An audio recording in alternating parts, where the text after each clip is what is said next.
Alhamdulillah, perlu kami laporkan dengan kesediaan Bapak dan Ibu, PKS di Jawa Timur hari ini telah memiliki 78 bakal calon anggota Dewan DPR RI. Dan juga telah memiliki 102 bakal calon anggota DPRD Provinsi. Dalam waktu dekat, insya Allah juga akan kami sampaikan sosialisasi SK BCAD Kabupaten Kota yang terdiri dari 1.695 orang BCAD Kabupaten Kota se-Jawa Timur. Insya Allah dengan formasi BCAD yang ada, PKS Jawa Timur akan berikhtiar untuk mencapai target 15% kursi di Jawa Timur. Yang itu berarti 13 kursi DPR RI, 18 kursi DPRD Provinsi, dan 269 kursi DPRD Kabupaten Kota se-Jawa Timur. Allahu Akbar, merdeka! PKS Jawa Timur, PKS Jawa Timur.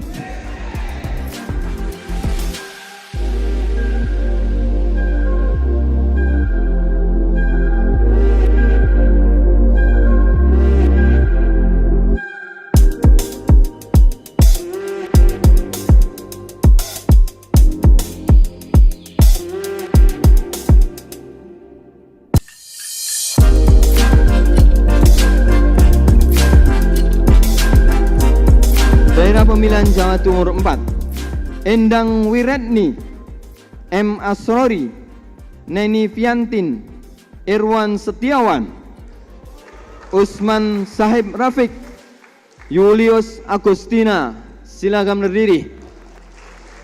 Mantap. Terima kasih.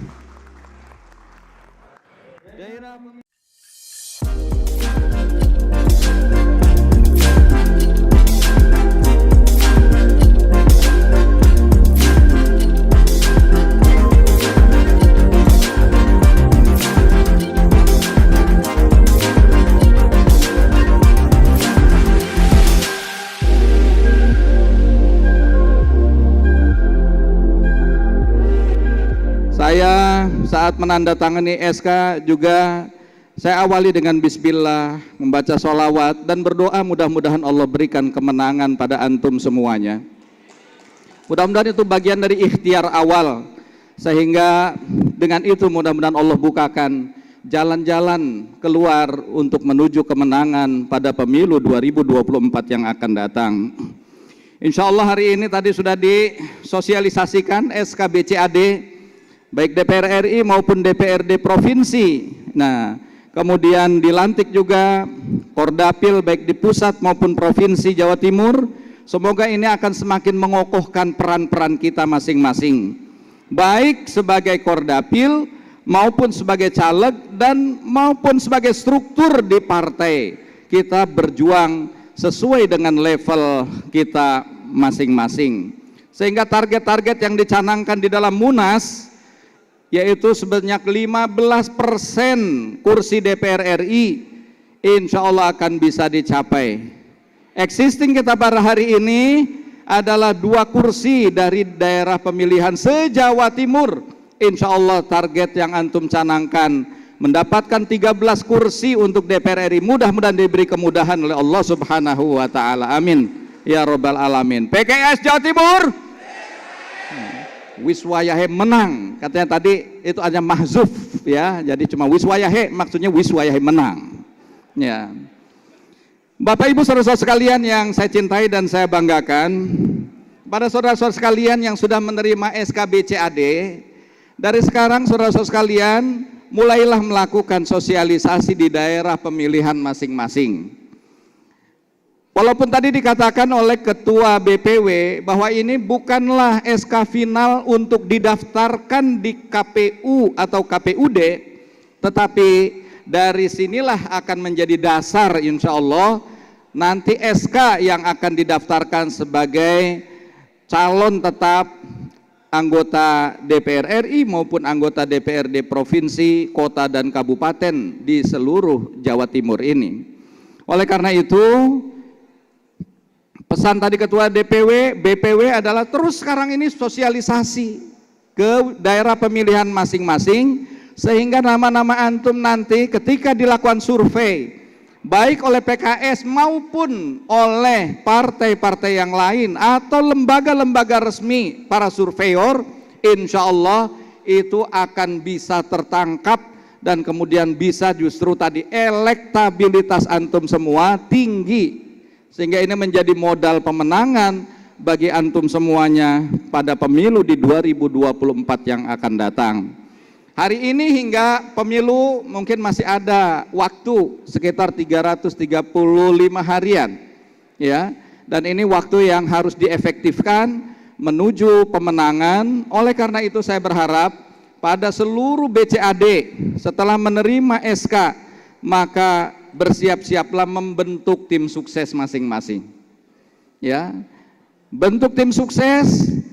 Kemudian programkan bagaimana kemenangan di masing-masing daerah pemilihannya dan bangun sinergi serta kolaborasi dengan teman-teman yang lain.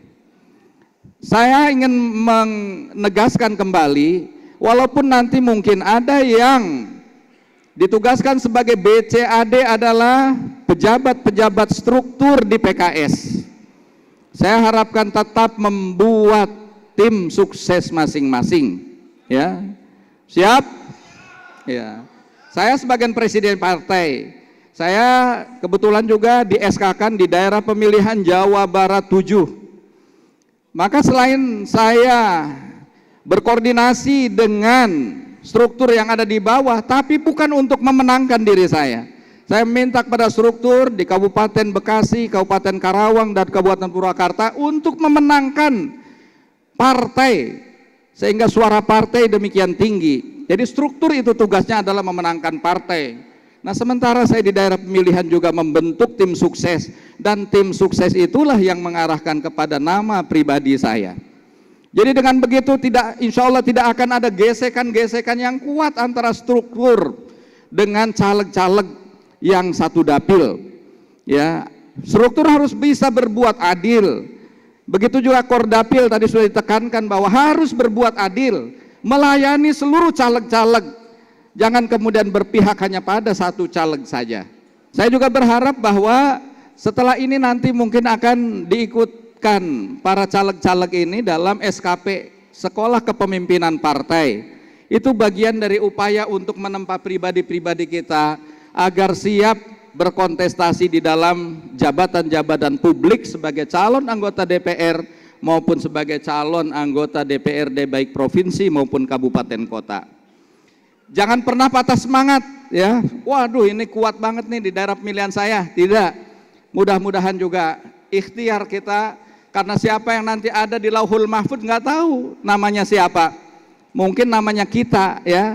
Nah, tapi ketika kita nggak berikhtiar, malah sejak awal sudah patah semangat, ya bagaimana mungkin bisa menang dan dapat. Ya, oleh karena itu saya tegaskan, jangan patah semangat, jangan berputus asa, karena itu bukan sikap seorang mukmin. La tai'asu mir rauhillah, janganlah berputus asa dari rahmat Allah Subhanahu wa taala. Innahu la yai'asu mir rauhillah illal qaumul kafirun. Tidak ada yang berputus asa kecuali hanya orang-orang yang mengingkari Allah Subhanahu wa taala.